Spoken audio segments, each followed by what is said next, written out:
สุดครับคุณผู้ฟังห้องที่มี11คนแย่งตั๋ว8ใบเปิดออกแล้ว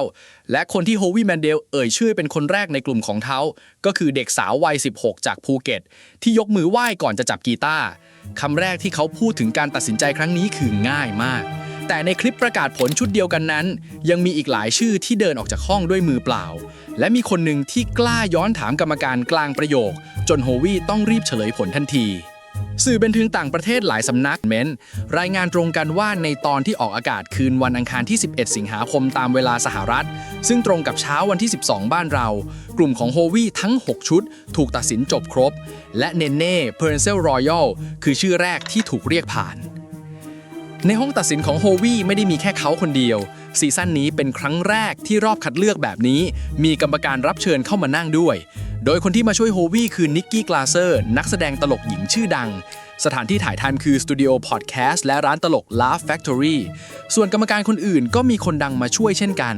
ไซมอนโคเวลได้นอร์มันนี่กับพูแบร์ที่บ้านมาริบูโซเฟียเวอร์การ่าได้เลเล่พอนส์กับเซบาสเตียนยาตราที่เบเวอร์ลี่ฮิลส์และเมลบีได้เอมม่าบันตันหรือเบบี้สไปค์ที่เมืองลีดส์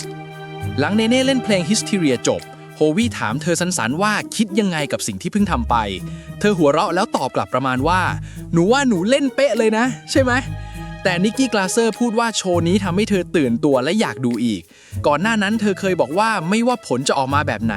เธอก็จะซื้อตั๋วไปดูเนเน่เล่นอยู่ดีทีนี้มาดูคลิปประกาศผลที่ทางรายการปล่อยออกมาน้องเนเน่เป็นคนแรกที่เข้าไปโฮวี่บอกให้นั่งลงก่อนแล้วพูดว่าปีนี้แข่งกันหนักมากโชว์เยอะเหลือเกินต้องเลือกเฉพาะคนที่ดีที่สุดเท่านั้นก่อนจะทิ้งประโยคว่าและคุณคือคนที่ดีที่สุดพร้อมประกาศให้ผ่านตอนที่น้องเนเน่ขอบคุณโฮวี่ตอบกลับว่าไม่ต้องขอบคุณขอแค่ทำให้พวกเราแปลกใจต่อไปเล่นต่อไปเพราะเนเน่มีของพอที่จะไปถึงจุดที่เป็นซูเปอร์สตาร์ได้มาถึงคู่ต่อมาคู่นักพากย์เสียงที่แสดงกับหุ่นและร้องโอเปร่าโฮวี่บอกว่าสิ่งที่ทำมันน่าสนใจและแตกต่างจริงแต่พูดตามตรงคือมันทำให้สับสนนิดหน่อยเขาขอโทษแล้วบอกว่าส่งเข้ารอบแสดงสดไม่ได้อีกฝ่ายตอบว่าเข้าใจโฮวี่ปิดท้ายว่าพวกเราชอบโชว์ของคุณนะอย่าเลิกล่ะคู่นีออนกับแดเนียลผ่านเข้ารอบโดยโฮวี่พูดว่าผู้ชมรักพวกคุณมันเข้าถึงคนได้ดีแต่ยังทำได้ดีกว่านี้อีกและการแข่งขันสูงมากก่อนจะบอกว่ามันคุ้มที่จะลองแล้วประกาศให้ผ่านหลังรู้ผลอีกฝ่ายพูดว่าตอนนี้กำลังจะไปรอบแสดงสดที่คนทั้งอเมริกาและคนทั้งโลกจะได้เห็นต่อมาไรเนียคันโดนักเรียนเสียงที่ตอนออดิชั่นเล่นมุกทำเป็นเตะยิ้วเท้าแล้วร้องด้วยเสียงดาราคนละคนโฮวี่บอกตรงๆว่ารอบออดิชั่นทำได้ดีกว่ารอบนี้การได้ยินเสียงเรียนแบบเดิมซ้ำกัน2เสียงทำให้เขารู้สึกว่ายังไม่พอเขาบอกว่าต้องมีเสียงหลากหลายกว่านี้เธอตอบว่ายังมีเสียงอื่นอีกเยอะโฮวี่สวนกลับทันทีว่าถ้ามีก็ควรเอาออกมาโชว์สิ่งที่เธอยังต้องการเพิ่มคือเวลาเพราะฉะนั้นรอบนี้ไม่ผ่านแต่หวังว่าจะไม่ใช่ครั้งสุดท้ายที่ได้เจอกันเธอตอบว่าจะไม่เลิกแล้วพูดทีหลังว่าเสียใจนิดหน่อยเพราะได้ใส่เสียงใหม่ๆเข้าไปแล้วและคิดว่าน่าจะรอดแต่นี่คือรอบที่เดิมพันสูงการทำแค่ระดับปลอดภัยจริงไม่ใช่ทางเลือกคนต่อไปคือแดเนียลสายตลกเดี่ยวไมโครโฟนชื่อเต็มของเขาคือแดเนียลอัลวาเรสและเขาเคยถูกยิงจนเป็นอัมพาตท่อนล่างต้องนั่งรถเข็นขึ้นเวทีโฮวี่เปิดด้วยคำถามว่ารู้สึกยังไงกับโชว์ที่เพิ่งจบแดเนียลตอบเองเลยว่าจังหวะการเล่าของเขาเพี้ยนไปนิดโฮวี่รับลูกทันทีว่าจังหวะช้าไปพลังต่ำไปไม่แน่ใจว่าเพราะตื่นเต้นหรือเปล่าเพราะเจ้าตัวก็รู้อยู่แล้วว่ารอบนี้สำคัญแค่ไหนแม้กระทั่งตอนจบก็ต้องปล่อยมุกปิดให้ต่อเนื่องต่อยให้คนดูน็อกไปเลยแต่เขาไม่ได้ทำแบบนั้นโฮวี่บอกว่าต้องซ้อมทุกคืนหยุดไม่ได้แล้วถามว่าพร้อมไหมแดเนียลตอบว่าจะซ้อมทุกคืนครับโฮวี่จึงบอกว่าถ้าอย่างนั้นผมมาบอกว่าคุณได้ไปเล่นรอบแสดงสดจริงๆงานหนักเริ่มแล้วเพื่อนมาถึงกลุ่มสุดท้ายคืออเล็กซ์และวงดนตรีโฮวี่ชมว่าร้องดีมากเล่นดนตรีก็มีเสน่ห์และมีเอกลักษณ์ไม่ว่าจะเกิดอะไรขึ้นที่นี่พวกคุณก็สำเร็จแล้วจากนั้นเขาพูดประโยคที่ทำให้บรรยากาศแขวนอยู่กลางอากาศว่าถ้ามันขึ้นอยู่กับผมจะให้พวกคุณผ่านแล้วอีกฝ่ายก็ย้อนถามกลับมาทันทีว่าแล้วมันไม่ได้ขึ้นอยู่กับคุณเหรอครับโฮวี่ตอบสั้นๆว่าใช่แล้วถ้าอย่างนั้นพวกคุณผ่านจบเกมมีอีกประโยคนึงของโฮวี่ที่หลุดออกมาในช่วงกรรมการปรึกษากันซึ่งอธิบายทั้งรอบนี้ได้ใน1บรรทัดเขาบอกว่าตอนนี้เราไม่ได้เลือกคนที่ดีแล้วเรากำลังเลือกคนที่ดีที่สุดและนั่นคือบทสนทนาคนละเรื่องกันเลย การที่คลิปประกาศผลออกมาในวันที่ 12 สิงหาคม ส่งผลต่อการตีความการไหว้ของเนเน่ในเชิงจิตวิทยาคนดูไทยอย่างไร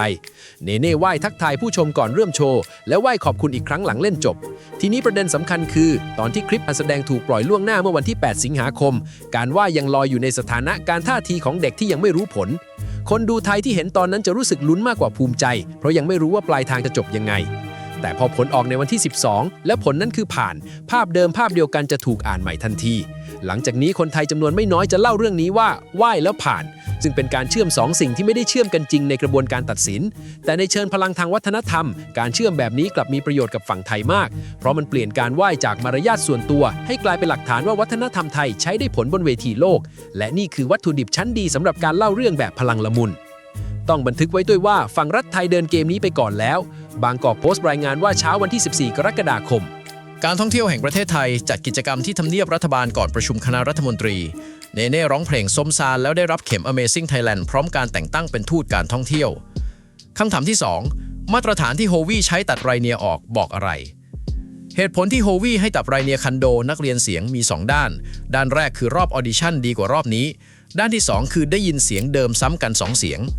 ท่อนแรกคือมาตรฐานที่ใจร้ายที่สุดของรอบนี้เพราะมันแปลว่ากรรมการไม่ได้วัดว่าคุณเก่งแค่ไหนแต่วัดว่าคุณขึ้นหรือลงจากครั้งก่อนคนที่ทำได้เท่าเดิมเป๊ะถือว่าถอยหลังเพราะคนอื่นในห้องเดียวกันขยับขึ้นหมด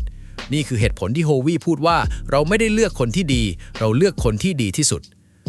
ด้านที่ 2 สะท้อนจุดอ่อนเฉพาะตัวของสายเรียนเสียงโดยตรงงานประเภทนี้ขายความประหลาดใจในวินาทีแรกที่คนดูจำเสียงได้เพราะเสียงนั้นถูกใช้ซ้ำความประหลาดใจก็หายไปทั้งก้อนต่างจากนักร้องหรือนักดนตรีที่เล่นเพลงเดิมซ้ำได้โดยที่คุณค่าไม่หายไปดังนั้นนักเรียนเสียงจึงต้องเปลี่ยนของใหม่ทุกครั้งที่ขึ้นเวทีซึ่งเป็นภาระที่หนักกว่าสายอื่นมากสื่อวิเคราะห์รางวัลอย่าง Gold Derby ระบุว่าตลอดประวัติศาสตร์รายการนี้ยังไม่เคยมีนักแสดงตลกเดี่ยวไมโครโฟนคนไหนคว้าแชมป์ได้เลยและช่วงต้นปี 2569 โฮวี่ถึงขั้นจัดงานโชว์ตลกที่ร้าน Laugh Factory เพื่อให้สายนี้ได้ซ้อมในสภาพจริงต่อหน้าโปรดิวเซอร์นั่นแปลว่าโฮวี่รู้ดีว่าสายพูดเสียเปรียบตรงไหนและเมื่อเขาตัดสายนี้ออกในรอบนี้เขาไม่ได้ตัดเพราะไม่ชอบแต่ตัดเพราะรู้ว่าถ้าส่งไปแบบนี้ก็ไปไม่รอดในรอบสดต่อคำถามสวนกลับของฝั่งเบิร์ดและไบรอนประโยคที่ว่าแล้วมันไม่ได้ขึ้นอยู่กับคุณหรอครับคือจุดที่สนุกที่สุดคือต้องบอกแบบนี้ครับว่าโครงสร้างการประกาศผลที่กรรมการรายการนี้ใช้กันมานานคือการพาอารมณ์คนดูขึ้นลงก่อนเฉลยเริ่มด้วยคำชมตามด้วยคำว่าแต่แล้วทิ้งช่วงเงียบให้ยาวที่สุดเท่าที่จะทำได้ก่อนพลิกกลับมาเป็นข่าวดีเทคนิคนี้ทำงานได้เพราะฝ่ายเดียวที่รู้คำตอบคือกรรมการและฝ่ายที่ไม่รู้ต้องยอมนิ่งรอสิ่งที่โฮวี่ทำในช่วงนั้นคือการวางกับดักด้วยคำว่าถ้ามันขึ้นอยู่กับผมซึ่งเป็นประโยคเงื่อนไขปกติคนที่ถูกตัดสินจะได้ยินคำนี้แล้วใจหล่นวูบไปเพราะมันฟังเหมือนกำลังจะบอกว่ามีคนอื่นตัดสินแทนแต่ฝ่ายที่ยืนอยู่ตรงนั้นดันจับได้ว่าเงื่อนไขนี้ไม่มีอยู่จริงเพราะในห้องนั้นโฮวี่คือคนตัดสินคนเดียวเขาจึงย้อนถามกลับด้วยข้อเท็จจริงไม่ใช่ด้วยอารมณ์ผลที่ตามมาคือความเงียบที่โฮวี่กำลังจะสร้างถูกเก็บกวาดทิ้งทันทีโฮวี่ไม่มีทางเลือกอื่นนอกจากตอบว่าใช่และประกาศผลเลยในรายการช่วงแบบนี้คือของหายากเพราะสคริปต์ถูกเขียนไว้ให้คนดูลุ้นแต่พอมีคนเดินออกนอกสคริปต์แบบสุภาพและมีเหตุผลคนดูกลับได้ของที่จริงกว่าเดิมมีความเป็นไปได้ว่าคลิปช่วงนี้จะถูกตัดไปแชร์ต่อมากกว่าช่วงอื่นในคลิปเดียวกันคำสั่งที่โฮวี่ให้แดเนียลคือให้ซ้อมทุกคืนและตอนจบต้องปล่อยมุกปิดต่อเนื่องจนคนดูรับไม่ทันเรื่องนี้ต้องเข้าใจธรรมชาติของงานตลกก่อนมุกตลกไม่ได้ขายเนื้อหาแต่ขายจังหวะมุกเดียวกันเป๊ะถ้าเว้นจังหวะช้าไปครึ่งวินาทีคนดูจะเดาทางออกก่อนและเสียงหัวเราะจะหายไปทั้งหมดนี่คือเหตุผลที่แดเนียลรู้ตัวเองทันทีว่าจังหวะเพี้ยนโดยที่กรรมการยังไม่ทันพูดอะไรส่วนคำว่าต่อย3ครั้งติดกันแปลตรงตัวคือการเรียงมุกปิดให้ถี่ขึ้นเรื่อยๆตอนท้ายไม่ใช่ปล่อยมุกใหญ่ทีเดียวแล้วจบเพราะการปิดด้วยมุกเดียวเสี่ยงมากถ้าพลาดก็จบเลยแต่ถ้าเรียง3ชั้นพลาดชั้นแรกยังมีชั้น2ชั้น3รับนี่คือเทคนิคของคนที่ยืนเวทีตลกมาทั้งชีวิตไม่ใช่คำแนะนำลอยๆและคำว่าซ้อมทุกคืนมีความหมายเชิงอาชีพที่หนักกว่าที่ฟังเพราะการซ้อมของสายตลกซ้อมคนเดียวในห้องไม่ได้ต้องมีคนดูจริงมานั่งฟังจึงจะรู้ว่ามุกไหนใช้ได้